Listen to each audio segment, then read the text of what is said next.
Engineering involves the design of an artificial system, quite distinct from a natural system, to perform a function, task, or service to satisfy a perceived societal need. Engineering uses physical, chemical, and biological principles to design a certain system with the focus on performance. The design life is the expected time counted from system inception and typically measured in years that would have to pass before the system loses its intended function, at which time it is either repaired, replaced, or retired.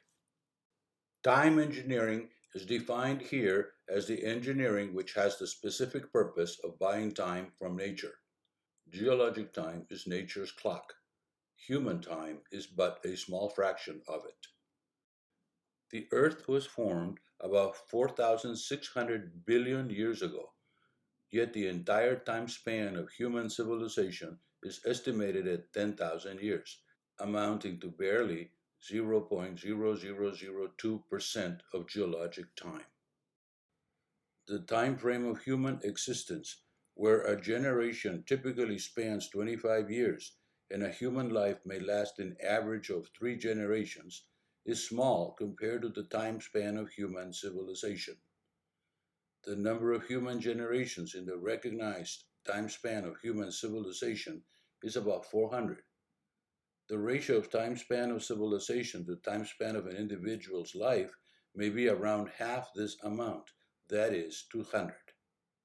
Thus, the time of humans is relatively small compared to the time of history. In turn, the latter is small compared to all time. This discussion of time in engineering is relevant because it is closely linked to the issue of sustainability. What should be the time frame of sustainable engineering design? 4 generations? 40 generations? 400 generations? Or ideally, the maximum possible? Forever? These issues are addressed here with reference to the case of the Salton Basin in California.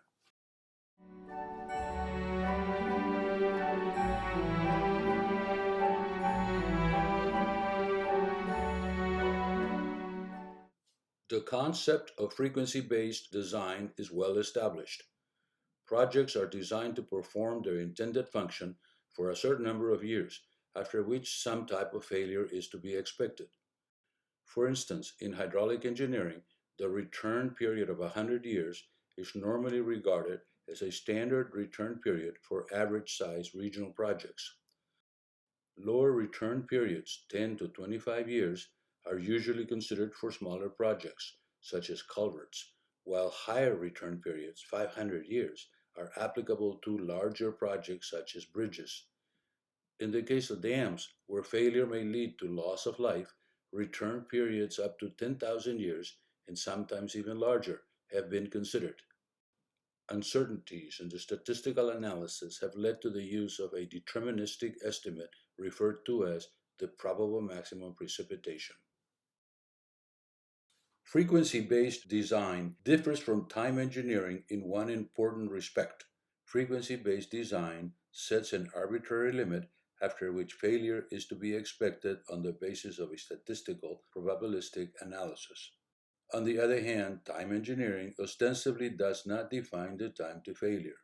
Instead, it borrows from geologic time an undefined, relatively small amount of time in order to provide an economic value to society. In hydraulic engineering, time engineering has a distinct geomorphological flavor. While the time span of geomorphological processes is measured in millions of years, that of the human experience may be at most several thousand years. This time-scale difference places at odds natural laws with the realities of the socioeconomic world. Natural processes will still take place in due time, but it may take too long, long enough to be of little consequence to human society. Thus, a conscious decision is made to sidestep the laws of nature and forego its long-term consequences.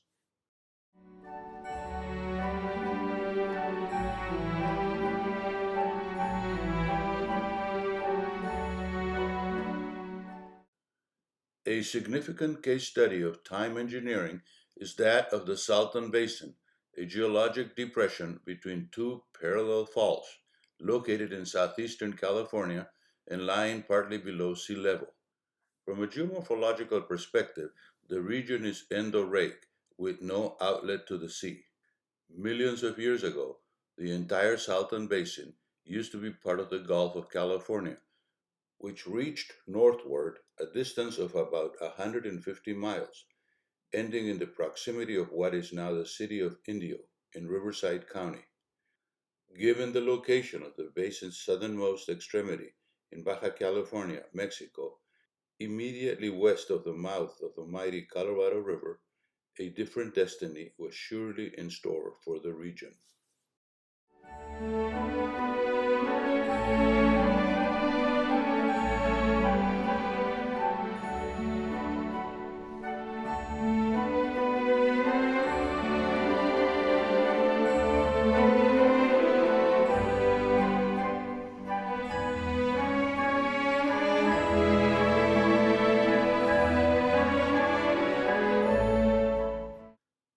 In geologic time, the Colorado River deposited enough sediments near its mouth to create a natural barrier, effectively cutting off the Salton Basin from the Gulf of California. Judging from satellite imagery, the minimum elevation of the mound between Mexicali, Mexico, and the Gulf of California is about 13 meters. In contrast, the elevation of the bottom of the Salton Depression to the north is minus 87 meters, while that of the Gulf of California to the south is 0 meters. The prevailing hydraulic gradients dictate that the Colorado River could flow either north toward the Salton Basin or south toward the Gulf of California, depending on the vagaries of the flow of water and sediments and the consequent shape of the mound, which tends to vary in geologic time. Prior to contemporary settlement, the Salton Basin was known to contain Lake Cahuilla, implying that the Colorado did flow north periodically, with the period to be measured in centuries. Towards the end of the 19th century, the portion of the Salton Basin north of the U.S.-Mexico border was known as the Colorado Desert. At about the year 1900, its name was changed to Imperial Valley, setting the stage for the intense agricultural development that ensued. However, due to the enormous quantities of sediment being transported by the Colorado River, management of the river for irrigation development proved to be a challenge.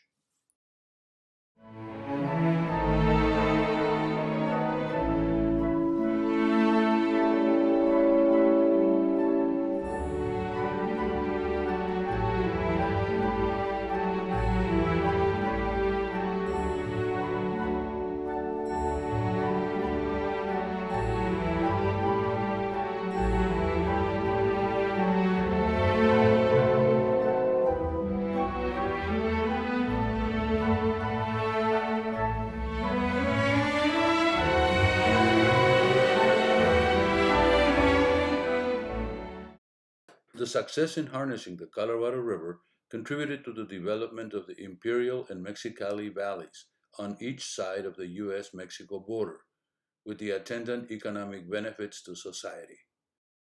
With the secure source of water from the Colorado assured, the desert proved to be very productive, due in part to its mild climate, but also to its plentiful store of fresh nutrients.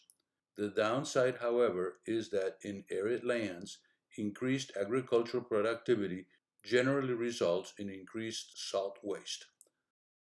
Thus, for the past nearly 100 years, the salt wastes of the Imperial Valley and Coachella Valley to the north have accumulated in the Salton Depression to form the Salton Sea, a large saline water body. Indeed, the Salton Sea constitutes an artificial monument to the intense agricultural activity in the region.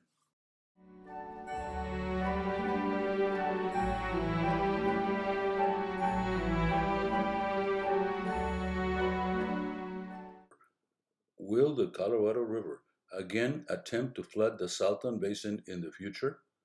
The answer to this question is probably.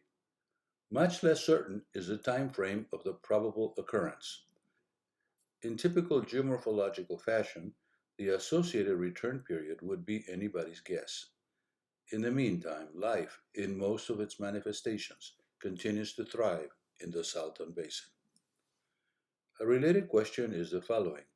In view of the inherent hydrological risk, should the Salton Basin have been developed at all?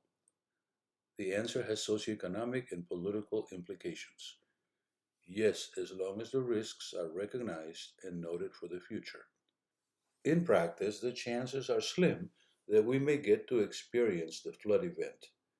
Thus, in the realm of time engineering, human driven economic interests are poised to rule over nature's geomorphological truisms.